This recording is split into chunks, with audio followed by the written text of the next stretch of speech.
Noong isang araw, nagkita si Eman Baco sa Pacquiao, ang anak ni boxing legend na si Manny Pacquiao at si Chavit Singson, isang kilalang negosyante at politiko sa Pilipinas. Si Eman, na isang rising star sa boxing, ay kasalukuyang nag-e-ensayo para sa kanyang susunod na laban.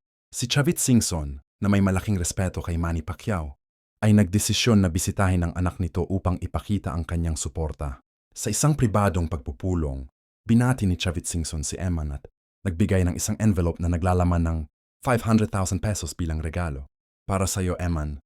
Para sa iyong mga pangarap sa boxing, sabi ni Singson na may ngiti. Nabigla si Eman sa biglang regalo at nagpasalamat kay Singson. Maraming salamat, sir. Ang ibig sabihin nito sa akin ay napakalanga, sabi ni Eman na may emosyon. Si Chavit Singson ay tumawa at sinabi, walang anuman, anak. Ang importante ay magpatuloy ka sa iyong mga pangarap at magbigay ng karangalan sa iyong pamilya. Ang pagpupulong na ito ay nagpatibay sa matibay na ugnayan sa pagitan ng mga Pacquiao at Singson at nagbigay ng inspirasyon kay Eman na magpatuloy sa kanyang boxing career.